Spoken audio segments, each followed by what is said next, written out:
Hello everybody and welcome to this all-new episode of the Fairfax Sports Report. I'm your host, Monica Moore, and we have a great show for you tonight with all the news about the sports from around Northern Virginia.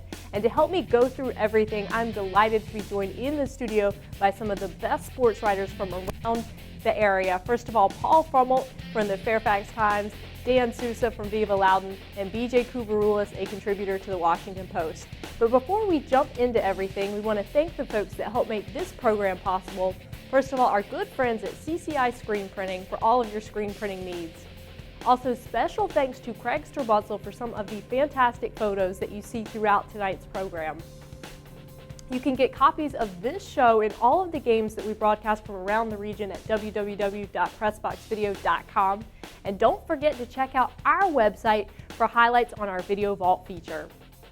You can become a fan of the Fairfax Sports Network on our Facebook page, and please do remember to send us any story ideas, suggestions, or news and notes that you have to our email address.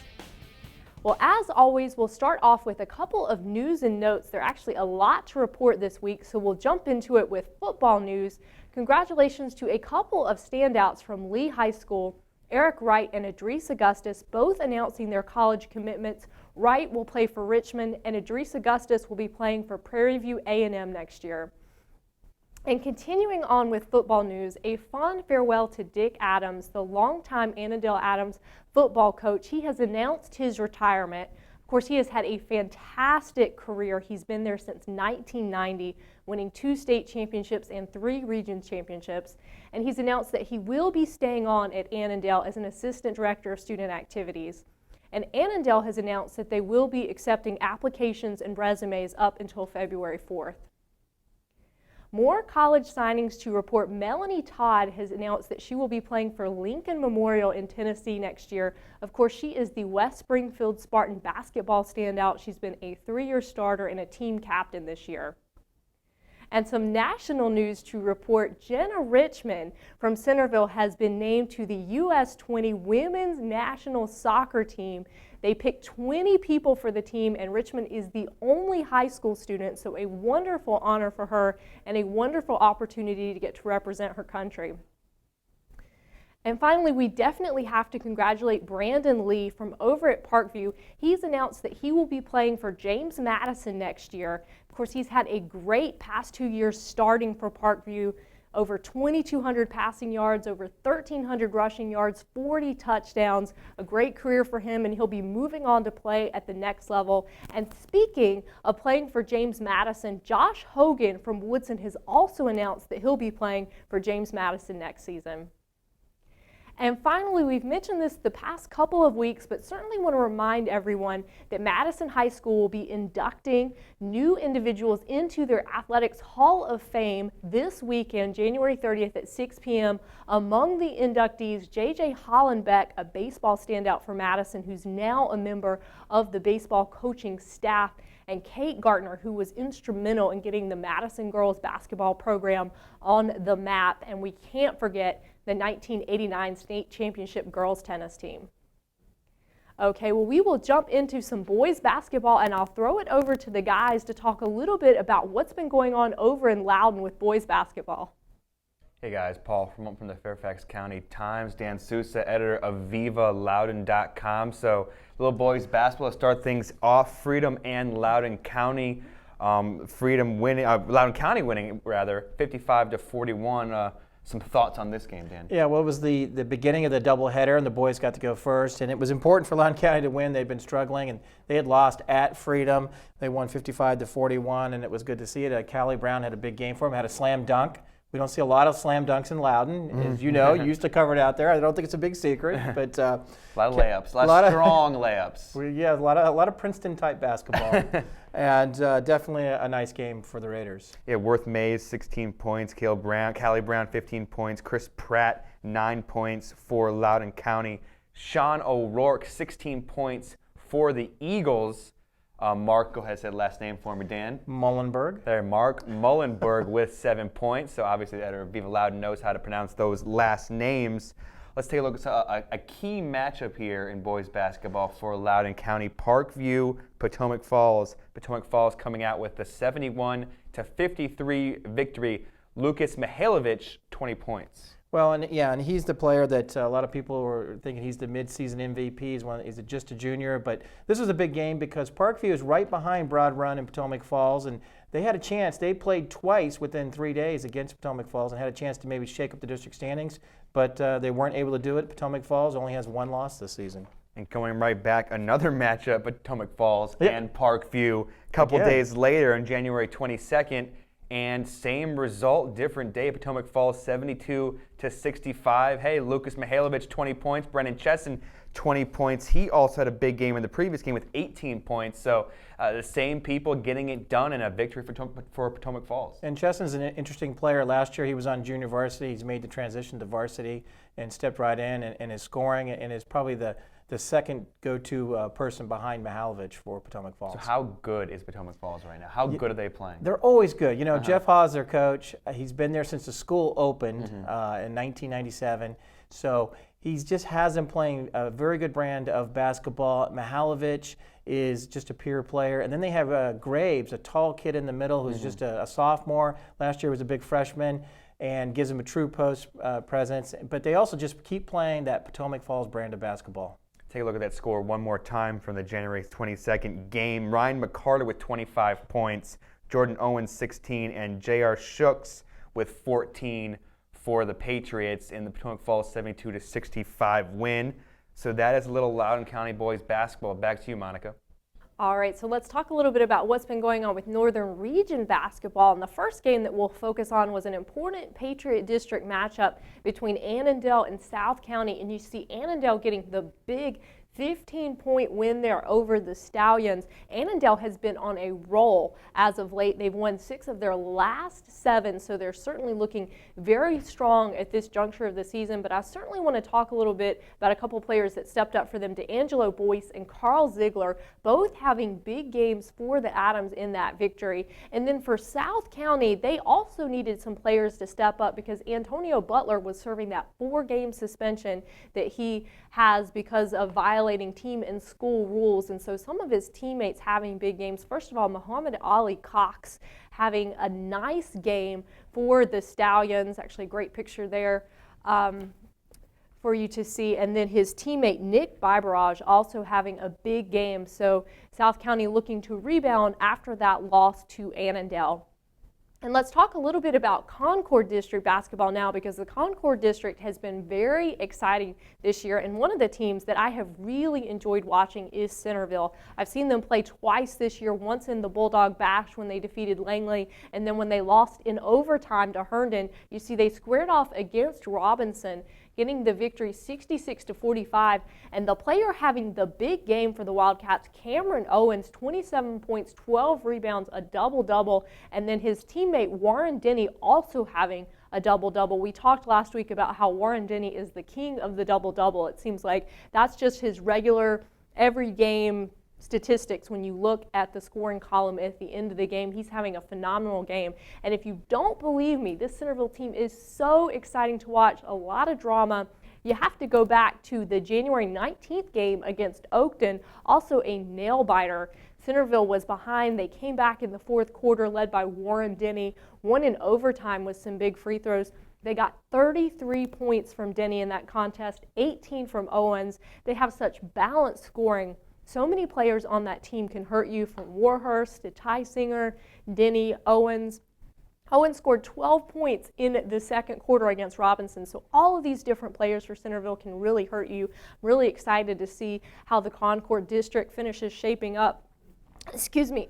And speaking of that, I want to talk about another big Concord District game that we just had this past week. Herndon squaring off against Chantilly, 2 of the top teams in the district. This is how it went down. Herndon with the 2-point win over the Chargers.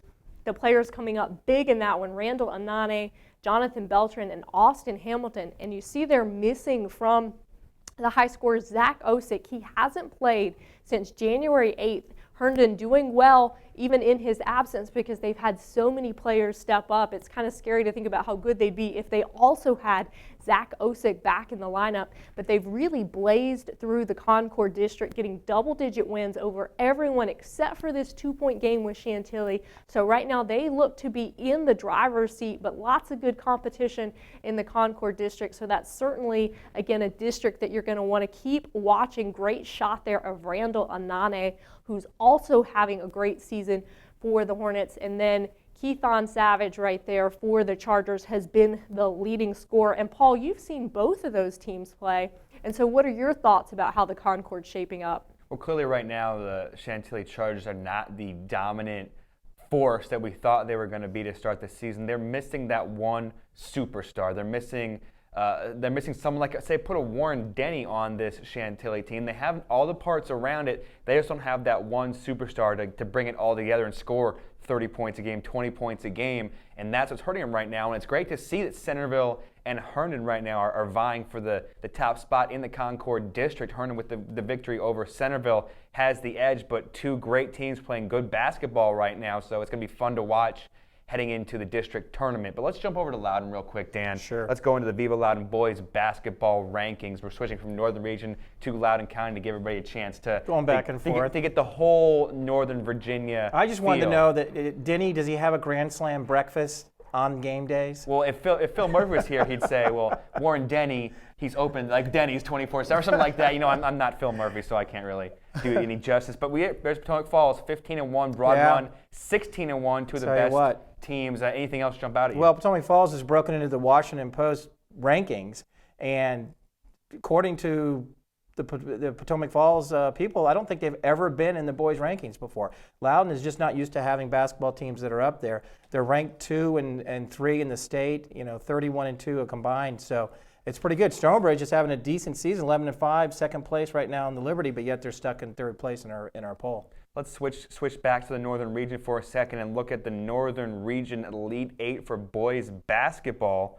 This is compiled by yours truly, Paul, from the Fairfax County Times. Elite 8, I like that. Here we go. Yeah, because there's 8 teams, Dan. Looking at boys basketball, I got Hayfield undefeated right now, 8-0 in the district. They're clearly the top team in this area, and this is before some of the games that we see. You see Chantilly down there at number 7. They'll most likely drop out of the top 8. Langley and Centerville, 2 teams on a roll right now. Remember, Centerville crushed Langley in the finals of the Bulldog Bash tournament. They play again very soon. Herndon right there at number 4. So you see the 2 top Concord teams for the Northern Region Elite 8. Let's mark your calendars, Dan. Potomac Falls, Broad Run. We just saw the top team. So Potomac Falls, Broad Run, 60. The last time they met, 66-63 in favor of Potomac Falls. Speak a little about this game. Well, and they meet this Friday in Ashburn. It's being billed right now as one of the biggest basketball games in Ashburn, in Loudoun County in the last 20 years because of these 2 teams with just 1 loss each this late in the season. When they played in Sterling back in December, it was a buzzer beater. Zach Curran had the ball in the corner. They were expecting Lucas Mihalovic to shoot. Broad Run looking like maybe they go into overtime. They play a little defense, and he threw up a shot in the corner and won. The students all stormed the court. It was a big celebration. That's the only loss of the season for Broad Run. So this is going to be a great game. It's going to be standing room only. These are 2 great teams, and I'm looking forward to it. Back in the good old days when I covered Loudoun County back in 2005, I know it goes back a long ways, but this is always a great matchup, Broad Run and Potomac Falls. It's gone back as these teams have been consistently good since then. They do, and the student bodies are sort of into it. There's kind of a rivalry going. When Potomac Falls opened in 1997, they took their student body from Broad Run at that time, and ever since then, they've had this rivalry going. The schools aren't necessarily that close to each other in distance, but the fact that Potomac Falls did start from taking Broad Run students, they've always maintained this rivalry. And of course, Jeff Hawes likes playing up to the crowd and getting everybody Jeff excited. Hawes, very animated coach, and he stomps his feet on the sideline there. If you walk along his bench at Potomac Falls, the floor almost slopes right there where he stands. So let's also, another important Loudoun County and Fairfax County game to mark your calendars, the Stonebridge Bulldogs and the Langley Saxons. And Dan, Stonebridge has been playing pretty well, 11-5.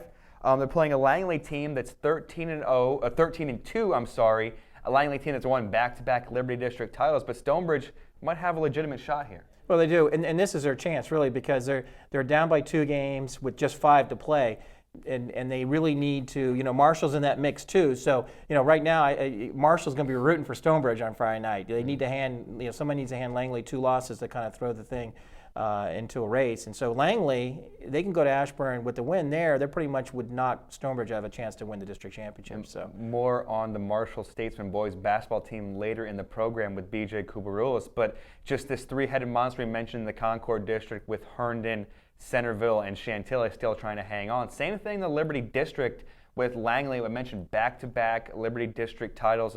Head coach Travis Hess has done a great job with a very inexperienced team this year. And we've talked about Stonebridge and the job Sonny Green's doing over there with the Bulldogs. That should be a very, very interesting game. That's definitely a biggie. All right, let's jump back over to Monica Moore, and she has some more basketball for you.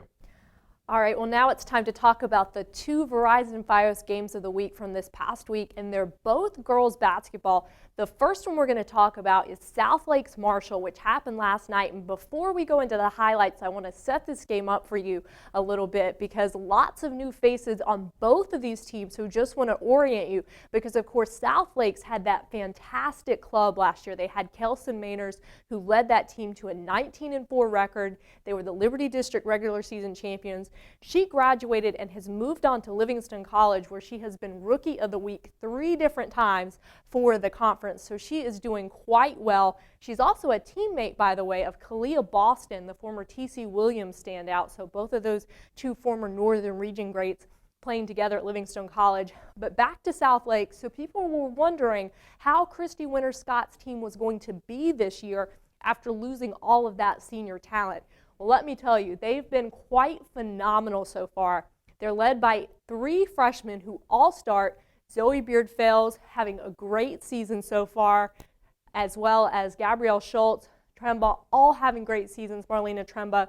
And so those 3 freshmen combined together have scored almost 700 points this year for South Lakes.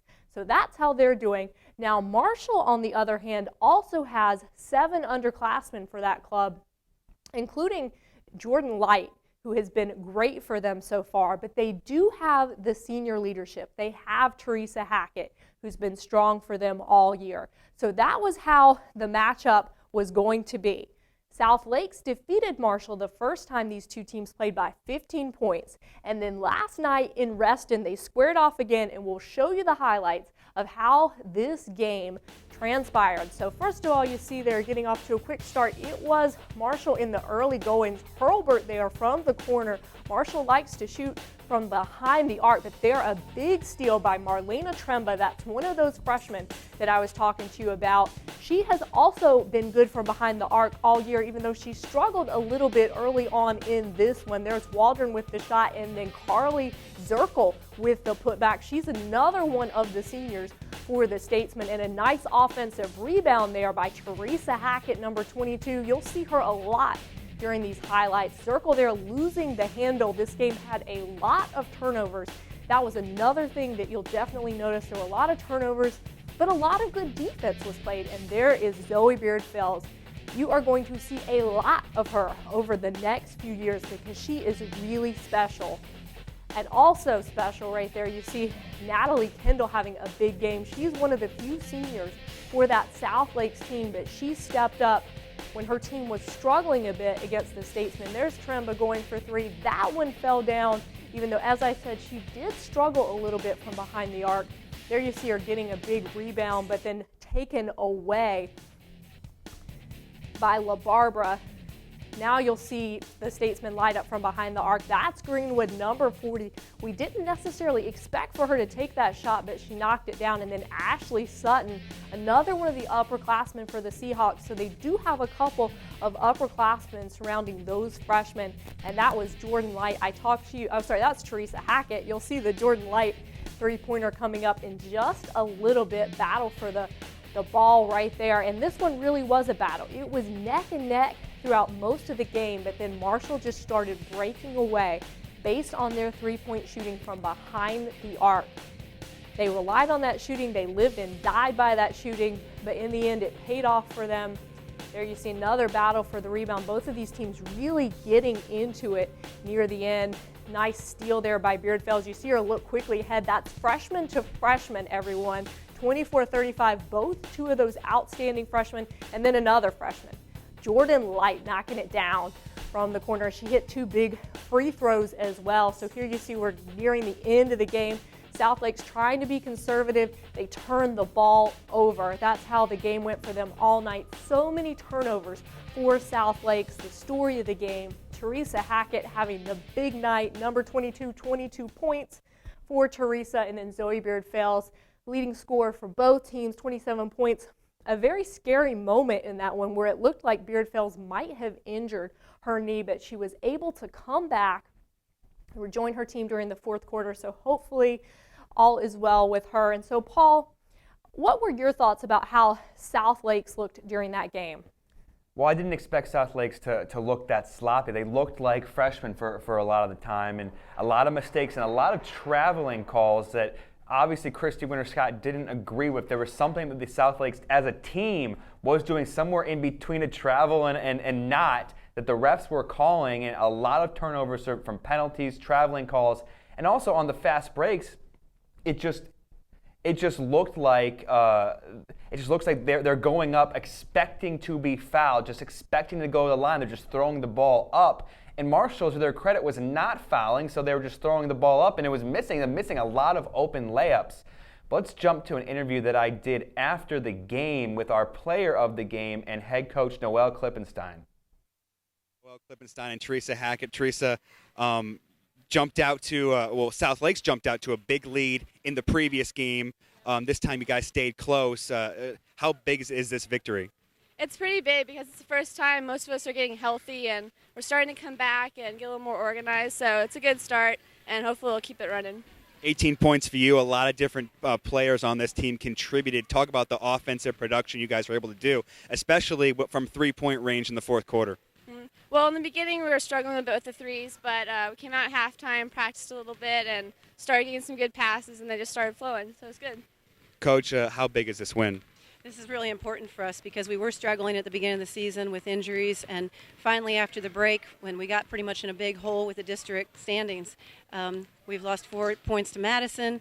We beat 2 other teams. We lost the buzzer beater with Fairfax. So this is helping us regain our composure, keep our confidence, and know that we're on the right track. A lot of talk of the Southlakes freshman. Your freshman, Jordan Light, hits a big three-pointer and then 2 foul shots. She came up big in the fourth quarter. Yeah, we're pretty proud of her and hitting those free throws. I mean, she's got a lot of skill, and she just needs to have a little more confidence. She likes to pass the ball, so we're trying to get her to shoot the ball and be a little bit more selfish. Do you think this win is going to build some momentum going into the district tournament? I hope so. Our head coach, Noelle Klippenstein, and Teresa Hackett of the Marshall Statesmen. Back to you, Monica. It's actually back to Paul. Let's talk a little bit more about that game. One thing in the beginning, in the first time these two teams played, when Southlakes won by 15 points, they jumped out to a 20-9 lead in the first quarter, and that pretty much said everything that needed to be said in that game, and they just continued to get that lead. But in this game, it was close the entire time. And Monica, you mentioned it, that Marshall, they lived and died by that three-pointer. They were hot early, and then they cooled off for the second quarter, the third quarter. They were able to find it again. I mentioned Jordan Light with that big three-pointer. They were able to find that three-point shot again, and that's how they ended up. They kept the game close to their defense, even though their shooting was cold. The shooting steps up, and all of a sudden they have a nice lead. They hit their free throws, and they obviously won the game. So a big win for Noelle Klippenstein and the Marshall Statesmen. Let's jump over to Loudoun County. Let's talk about Freedom and Loudoun County girls basketball. A game that Loudoun County ends up winning 57-40, a big win for the Raiders. It was a huge win. They had won in 5 games. It had been a while. They all last year went 0-4 against them. They lost in December to Freedom, and they needed this win. It was important, and it was a big matchup because this is a chance for Loudoun County now to tie for the regular season district title, to get a banner put up on the wall, and also to have a special playoff if both teams can win out. Let's take a look at the highlights from this game because it was definitely a good one. Jumping off right into the first quarter, Dan, Loudoun County looking good. Well, and actually early on here, we will see there's the defense. Jenna Strange had a great game, super sophomore for Loudoun County. But Kelsey Buchanan, the big center for Freedom, played well. And early, it looked like Freedom, Deanna Scott going to the basket, that this was the team, they were going to continue and be a 6th victory. Loudoun County, though, started to come back, and that was a huge shot. Alyssa Kane with a 3-pointer. That was something that they needed to kind of get them jump-started. Alyssa Kane with 11 points on the game. What you don't see here is a lot of fouls being called, and they were going mostly against Freedom during this game. And the Freedom stars, Jessica Scorza, Kelsey Buchanan, Deanna Scott, all got in foul trouble. I think they all three ended up fouling out, and that was a huge story in this game. And then we'll see just the defense from Loudoun County. Kendra Holmes had a great game. She played tough. Brittany Batt struggled in the first half for Loudoun County, but later on, Brittany Batt started hitting shots in the second half, and we'll see a couple 3-pointers, I'm sure, here of her hitting some big shots. There's Holmes, and Holmes is just a strong player. She can play point for you, and she can go inside and mix it up. So it was clear that Loudoun County was able to pull away with that 17-point lead late. Obviously, the foul trouble for Freedom hurt. It hurt, and they just couldn't find other scoring here. At the end, they started trying to come back, and there's a charging call. There's the fouls again. They just couldn't get the right calls. And Brittany Batts, you leave her open for a mid-range jumper, she's going to make it. Brittany Batts with 21 points in the game. Kendra Holmes, 17. I mentioned Alyssa Kane with 11. Kelsey Buchanan led Freedom with 13 points, and Deanna Scott with 10 points. After the game, we had an opportunity to talk with Kendra Holmes and Coach Kevin Reed. I'm standing here with our player of the game, Kendra Holmes, and head coach Kevin Reed. Kendra, a huge win tonight. How does it feel? Feels great. I mean, we deserved it. They beat us 4 times last year, and I mean, this is our house. They're not going to beat us here. One thing I really noticed about your play tonight is you were amazing up on the glass against the big trees for Freedom. Can you talk a little bit about your mindset battling with them all night? I mean, we worked on it in practice. Like, we do a lot of rebounding drills, and we know that it's not about size, it's about the heart and the hustle. So, Coach, I heard you say to Kendra, this is your house. What did you say to your team before this game to get them fired up? You don't have to say much when you have an atmosphere like this. The community came out to support us. This is a big game. It is, as the announcer said before, it's one of the best rivalries in the state of Virginia. And so we were calmed, we were prepared. The girls, really worked hard, and I really commend them for sticking to the game plan and getting the job done. I thought you did a nice job defensively to try to break up what Freedom was trying to do, particularly coming out at the half, stretching out the defense. Can you talk a little bit about that? Yeah, I thought, the rotation was good. We have, we've worked for this. Not a lot to say. The girls, we come into practice. We try to get better every day. And, we understand the season's a marathon and not a sprint. So we did extend the defense out there. And that's typical Loudoun County basketball. Something, we're kind of on our heels earlier. So the girls came out with this mindset to attack and be more aggressive and not play on their heels, but play on the balls of their feet. And they did a great job. Okay, a big win on their home floor tonight. Congratulations.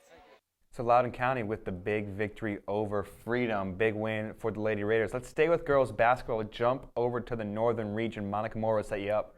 Okay, so this was a non-district matchup between Centerville and Langley, a close-fought battle. In the beginning of this one, Langley had the edge over Centerville in the first quarter, but then Centerville came roaring back, had a 3-point lead at halftime.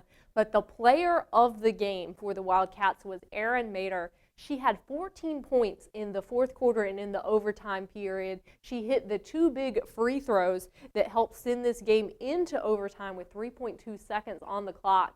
So a big game for Mader. And then for the Saxons, the player that came up really big was Kristen Cody. There you see her number 21. She is bound for Pennsylvania next year. Well, she will be playing her college basketball, but she's been having a great season so far for the Saxons. A lot of people from around the region remember her brother, Thomas Cody, who played for the boys team last year over at Langley. He's a walk-on at Virginia this year, so great things happening for him at the next level as well. But again, a big victory for Centerville, and have to give a lot of credit for Mader. Only a junior, so she'll be around for at least another year in the region. And then finally, guys, one other big Loudoun game to talk about.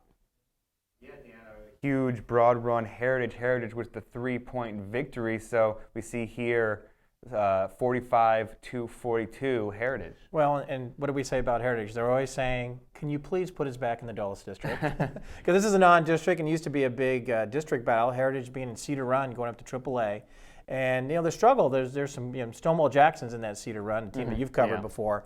And Broad Run is just, they're trying to fight. They're at the top of that second tier in the district. Right now, in the Dulles, you've got Freedom and Loudoun County and Potomac Falls are the big three. And Broad Run is at the beginning of that second tier. Now let's take a look at the Viva Loudoun girls basketball rankings.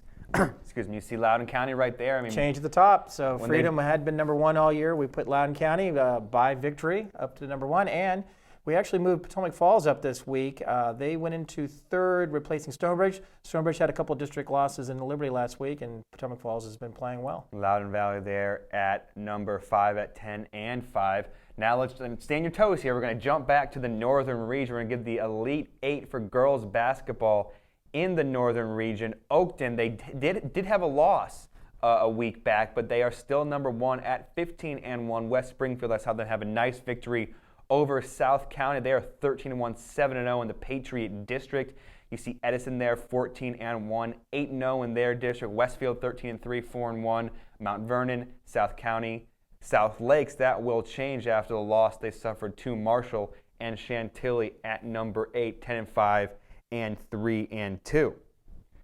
All right, Monica Moore, I mentioned that we had more on Marshall boys basketball. BJ Kubarulis was talking with those Marshall boys basketball players. Monica will set us up. That's right. Before we leave basketball, let's head over to the Players Lounge where BJ Kubarulis is joined by 2 members of the Marshall boys basketball team. Hello everybody and welcome inside the Players Lounge. I'm BJ Kubarulis. Well, if you've tuned into this show quite a bit, you get the idea here. We call it the Players Lounge because, well, we have players, of course, and here they are in the Players Lounge with me here today, and they are making a name for themselves with the Statesman basketball program. Let's start on the far side of your screen. Will Simonton, a 6'9" senior force in the paint for Coach Bobby for Statesman. And then to his right here next to me, is Daniel McClain. Daniel, how tall are you, man? 6'4". 6'4" in the paint as well. They kind of play off of each other. We're going to talk to them about that. But you guys are having an incredible season right there. 2nd in the district standings. You beat South Lake, swept them for the first time in I don't know how many years. Will, let's start with you, man. Being a big guy and kind of having a lot put on your shoulders to kind of carry this team. What's it like knowing that you guys are having this early success with those 2 big South Lakes wins? It's just relieving. We've been struggling the past few years. Me and Dan have been on varsity since our sophomore year, and we started off really slow. And these past few games, we've really picked it up, and I'm glad to see that everything is working out well, and we're where we want to be right now. Where you want to be, certainly a good place to be. As a senior, a couple of years ago, Marshall really built a name for itself. Small school, big heart. They went on that big run against Scotty Reynolds in the region championship. Such great players from that team that people really remember and really felt that they got to know Daniel Dixon and those kinds of guys, Wise Carver and all those guys. I certainly enjoyed covering that team. But after that, it was kind of a rebuilding type phase, and you guys went through that. And here you are now, Daniel. I want to talk to you about kind of what it took to get to this point to have this success. Well, with a new coach coming into our sophomore year, we were learning a whole new offense, a new defense, a whole different philosophy of basketball. And it just took a lot of rebuilding. I mean, you just got to work no matter who's your coach. And with a whole new philosophy, we used to hold the ball a lot with Coach Warren. And now with Coach Forrest, his whole philosophy is just run the ball, try to score, and play hard defense. It's certainly easy to run the ball and try to score when you've got 2 big guys like this sitting next to me. I was talking to you, Will, before we got going here. You're 6'9", so obviously you get hung on a lot in the paint. What's it like having a guy like Daniel that you can really be a 1-2 punch with? It's just relieving to know somebody else is there to get the ball or, get the extra rebound or something like that. If you get boxed out, get double teamed or something, he's always there to kind of get your back on that.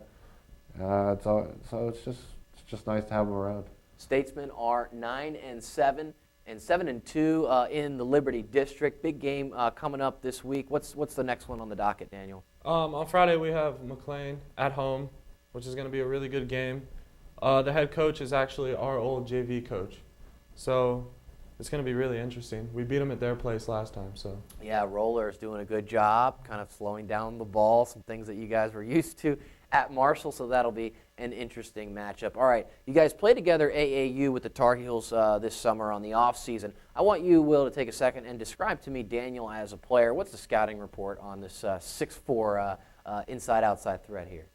I don't know what the scouting report doesn't say. I mean, he can shoot, take the ball inside. He definitely crashes the boards.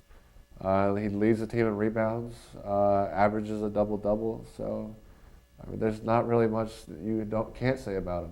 All right, now we're going to flip the tables here. You get to talk a little trash about your boy here too. What's the recruit? What's the word on the street about the 6'9" guy sitting next to you?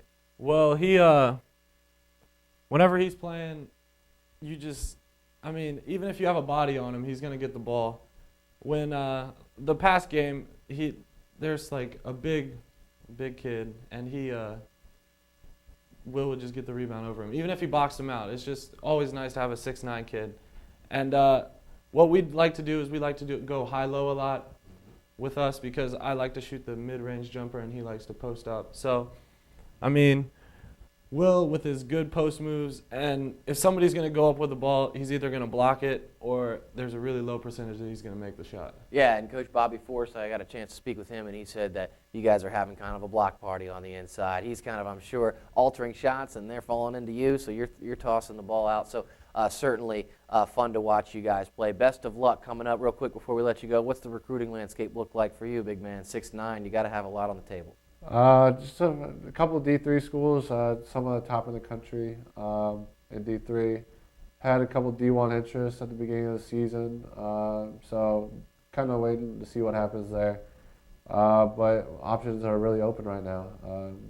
I'm liking my situation. So. Daniel, you as well? I'm just looking at a few D3 schools. Just want to play some small basketball. Yeah. Story of my life too, man. I just want to play some basketball, man. Hey. Thanks, guys, for joining me in studio here in the Players Lounge. Check out the Marshall Statesmen against McLean on Friday. These two guys having a great season. For the Players Lounge, I'm BJ Kubarulis. Come on back for more next week. Okay, so now let's segue into another one of the winter sports and talk a little bit about gymnastics. One of the teams that's been having a great season so far in the northern region is Herndon, and no surprise that they're having such an exceptional season because they're led by Maria Hayden, and she was a great scorer in this event with a 38.3. Herndon defeating several other teams from around the region, Lake Braddock, Robinson, Langley, and South Lakes among them. Herndon also won their last meet against a lot of Concord district competition. They squared off against Chantilly, Robinson, Oakton, among others, and had a big win there as well. So there you see one of the members of the Robinson team. But again, Herndon is a team that I'm very excited about in gymnastics because now that Maria Hayden is healthy, people are expecting very big things from them. Of course, they're coached by the Naquins, Keith and Maureen. People in the gymnastics community from around the region know them very well, so great coaches over at Herndon. They also, Keith Naquin is the head coach for Herndon, Maureen Naquin is the head coach for Chantilly, but they work with both programs, and so that's certainly one of the top gymnastics teams to look out for. And then Dan, tell us a little bit about some of the top teams in the Loudoun area. Well, we had the Aloha Invitational that happened at Stonewall Jackson. I was going to do my best Aloha impression, but I decided not to do it. You can go ahead, no. You know, I'm not going to do it this week, but Loudoun County went to Manassas, and they won the gold division of the Aloha, which is a nice win for them as a AA program. There were Potomac Falls, Heritage, Osborne. We see some of the schools here. The other schools that we aren't showing in that graphic were from like Richmond, so there's some schools from around the state. You don't see a lot of gymnastic events where they travel, so that was nice to have a meet with teams like that. And then something else that was going on out in Loudoun this week was Stonebridge scored over 140 points in a meet. And that's a big, I think that 140 point mark is that sort of dividing line. If you score up over 140, that shows that you're a serious contender in the postseason. And the reason Stonebridge was able to do that is Tori Severin, their leading gymnast, has been out with a severe ankle injury for about a month. She returned, and I believe she had like a 9.5 in the beam, and when you can put up scores like 9.5, you're going to have a good team score. Exactly. So there's your gymnastics, a little snippet of gymnastics here on the Fairfax Sports Report. Let's go back to Monica Moore to talk some indoor track.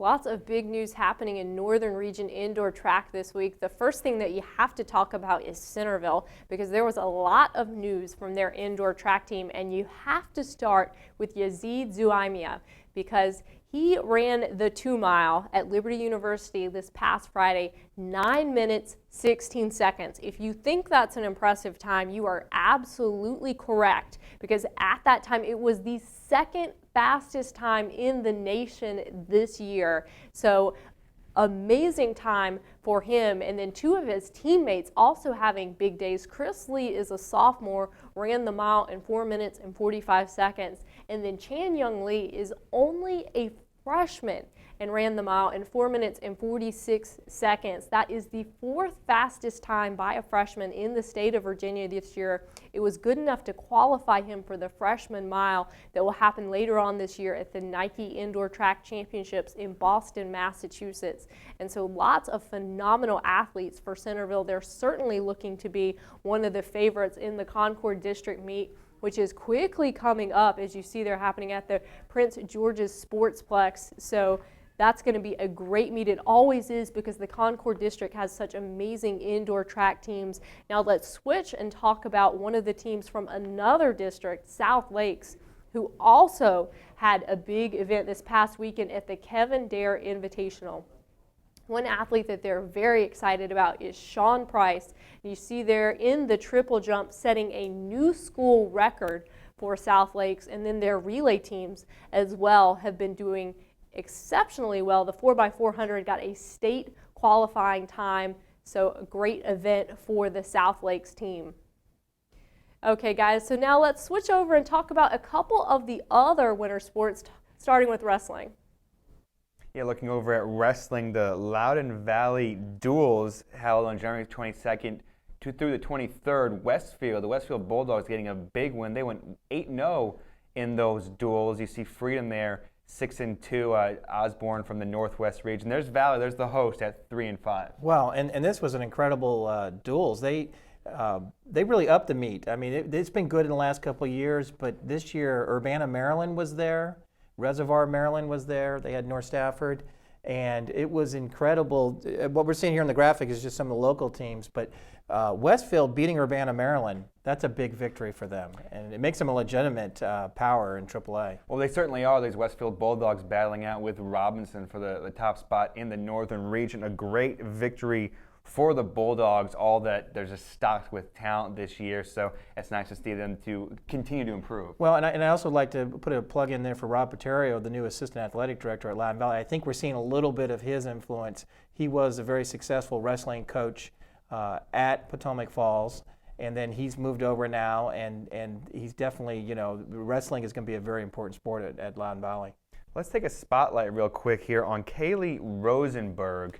Kaylee Rosenberg, 200 free time of 2 minutes 95 seconds, 200 IM, 2 minutes 13 seconds, 100 breast of 1 minute and 7 seconds. Swimmer from Heritage High School, and Heritage doesn't get a lot of publicity because they don't swim in the Dulles District. They're in that Cedar Run. It only has 5 teams. To make matters worse, when they had a meet scheduled Friday night, Prince William teams were not allowed to travel because there was a little iffy weather. It wasn't much, but I don't know. They decided not to travel, so Heritage and Loudoun Valley had to go ahead and swim against each other. But she's having a very good season for Heritage. Let's go back over to Monica Moore to spotlight George Mason swimming. All right, well, George Mason also having a strong year so far. 2 of their times so far have been the second best that have been happening in Loudoun swimming. And so, Dan, this George Mason team is really mixing things up right now. They are, and they have not swam the Dulles District before. This year, with Heritage moving over to the Cedar Run, leaving the Dulles with 7 teams, they decided to go ahead and put George Mason in, and it was important for that to happen. It gives it a balanced district, and it's nice for George Mason. They're a single A team, and having to travel, all over the place in that Bull Run district just doesn't work out for them. So this is nice that they're in the Dulles, but they are an official member of the Dulles, and they will swim in the district meet coming up in a week. Hey, how about some ice hockey as well? Let's take a spotlight on ice hockey. Take a look at Langley right now at 7-1, McLean 5-2 in the West, Briarwoods right there at 6-1, and Stonebridge at 6-0. Obviously, great hockey over in Loudoun County. Well, they have the Ashburn Ice House there, and the fact that they have that ice house, Stonebridge has always had a fantastic program. really the class of the league right now, this is the Northern Virginia Scholastic League, is Woodbridge and Stonebridge. Stonebridge 6-0. You look at that record, even though Briarwood's technically is slightly ahead of them in the West, so far this year, Stonebridge has scored 56 goals and given up 3. Wow. I covered Woodbridge ice hockey last year, definitely a good team. So there's a look at the standings right now for ice hockey, club sport in Northern Virginia, Loudoun County, all that, but it's still a high caliber of ice hockey being played. Oh, absolutely. And there's no way that could ever become a varsity sport. Obviously, there's financial budget crunches, so we're not going to add any new sports at all. And there's also the the rest of the state. You would need a certain amount of state to play to make it a Virginia High School League sport. I think another reason, which is interesting, ice hockey can't become a varsity sport because of the fighting and because of the penalty minutes. In the Northern Virginia League, it's okay for them to have a couple of fights or things happen. They get the penalty minutes. That's hockey, and it goes on. If you get in a fight in a Virginia High School League contest, you can be suspended from school. So it wouldn't work in hockey. I recommend everybody go out and watch some of those hockey games over at the Ashburn Ice House. They're amazing, especially the postseason. It's amazing. And you can't beat the entry fee. It's free. Exactly. It got kind of hard to film those games though, with the glass wrapped around. But and usually you're in your parka too. So. Exactly. It's cold. It's very cold in there. But Monica Moore will give you some more BJ Kubarulis with Verbally Committed. Well, that's right. Now it's time for one of our newest segments. Of course, people who live in this area know that there are always hot topics to be debated and discussed. And so now let's join BJ and the guys to hear about what have been some of the top topics discussed around the area this past week. Hello, everybody, and welcome into verballycommitted.tv. I'm BJ Kubarulis, along with my radio partner here, Stephen Ball, and Alex Iliadis, our producer, is also joining us in studio. Well, what is verballycommitted.tv? Well, it's a branch off of Stephen and I's radio show, Verbally Committed. You can find us, we're a prepcast on 106.7 The Fan, Wednesdays, 3:30 to 5:30 p.m. You can also find us online at cbssports.com/local/DC/radio.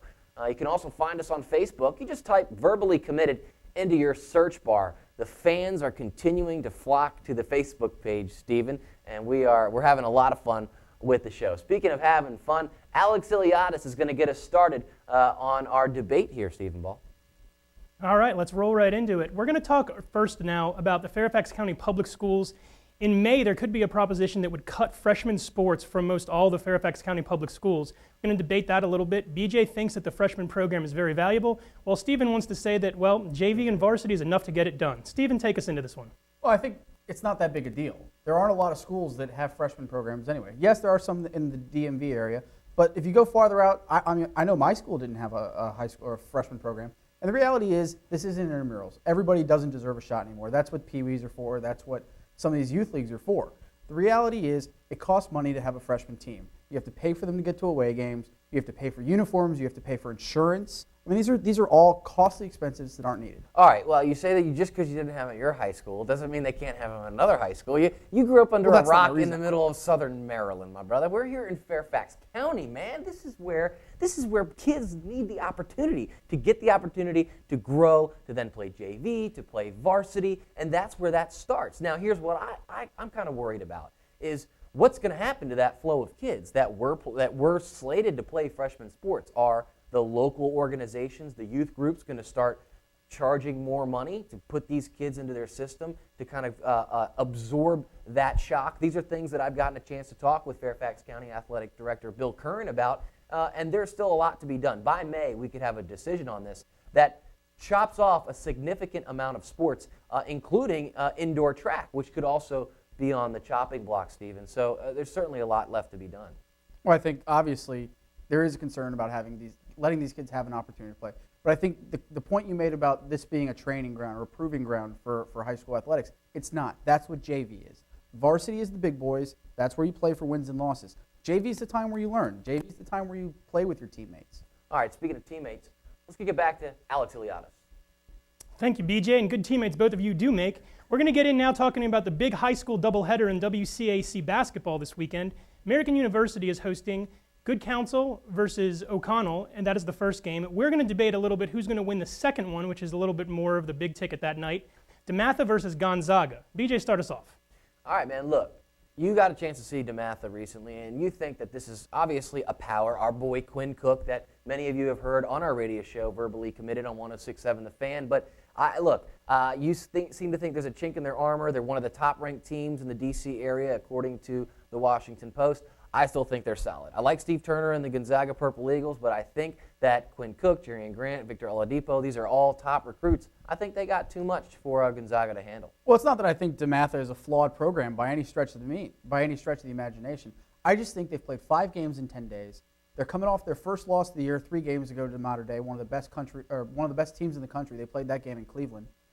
I just think they're susceptible to a loss. I don't think they're going to lose the game, but I think that if they're going to lose this season, it will be this game. Well, Gonzaga does have a lot of local kids from this area playing for them, but you mentioned 2 guys in particular, for Coach Steve Turner, Tyler Thornton going to Duke and Cedric Lindsey going to Richmond, so those are 2 top players for the Eagles. They could give DeMatha a run, though. I'm sticking with my boy Quinn Cook. You jump ship on your boy, man. I'm going to tell him you said that. All right, Alex, what else you got for us? All right, last segment coming up now. We're going to talk about consistency here, and especially over the last decade.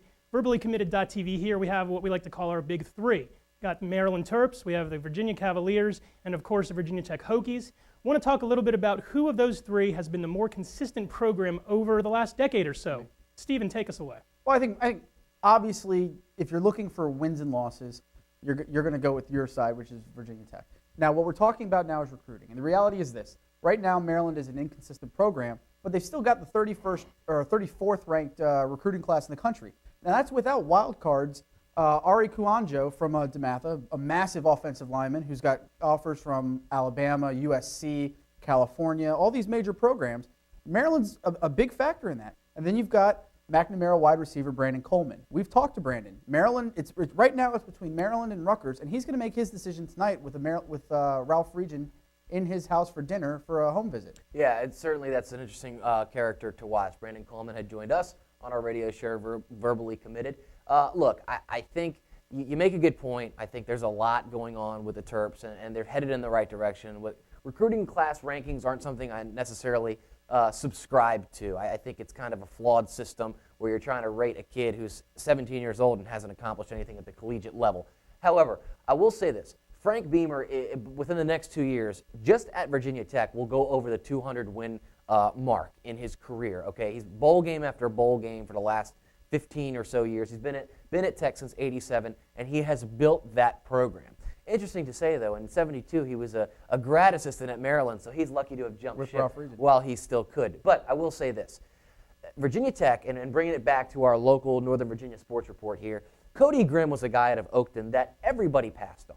But Frank Beamer gave Cody Grimm a chance. Grimm, of course, was from that famous Grimm family, Russ Grimm, from the Redskins. But he gave him a chance. And that kid became one of the best defensive players in the country. And that's what makes that staff at Virginia Tech and Frank Beamer so good at recruiting that they find those diamonds in the rough. Speaking of diamonds in a rough, you got a dad. Go ahead. Well, I think the thing you're forgetting about is Mike London's impact at UVA. Right. And I think that a lot of the guys that Virginia Tech has been able to get, the Hampton Roads guys, right. Mike London's going to chip into that. Yeah. And so you're not going to see the same level of player go to Virginia Tech that you've seen in the last few years. You talk about Hampton Roads, the 757, near and dear to my heart. And you know who else is near and dear to my heart? Probably Alex Iliadis. Alex Iliadis. Well, thank you, guys. I'm glad I'm near and dear to someone's heart, at least. That's going to close things up for us. I think tonight you're going to have to come back next week to find out who won this segment. I'm going to have to give this a little bit of thought. So from down here in Fairfax, Virginia at Studio C, from my co-host here, Stephen Ball, BJ Kubaroulis, I'm Alex Iliadis saying, see you next time, VerballyCommitted.tv. All right, thanks, guys. Well, before we go, one thing that we have to talk about is that the all-state volleyball teams for AAA were announced. Lots of players from the northern region and from Loudoun making the list, so we certainly want to go through that. First of all, let's talk about the first team. A couple of players from Loudoun Valley making the list, Morgan Clark and Nicole Bennett, and then some northern region athletes as well. Lindsey Gill from over at Stonebridge, and then Lindsay Stevens from South County making the list, and finally a Concord District athlete, Susie Murat from over at Robinson. She was the Concord District Player of the Year. Her coach, Jill Pearson, was the Coach of the Year for the Concord District, so well-deserved honors for all of those young ladies Now, making the second team, also a couple more athletes about whom you've heard me talk a lot on the show this year. Allison Williams from over at Chantilly had a great career for the Chargers, so it was very nice to see her making that list. And then Christine Beckham, another Stonebridge Bulldog, making the list. And then finally, let's talk about the athletes who got the honorable mention honors. First of all, the two Elises, Elise Richardson from Langley and Elise Bush from over at Yorktown. I was very happy to see Elise Bush make that list because, of course, she suffered that season-ending injury, so I'm glad that she still got the credit that she deserved. And then Leanne Burnett from Heritage also making the list. But Dan, the top honors went to Loudoun Valley, so I'll let you do the honors in unveiling the Player of the Year and the Coach of the Year.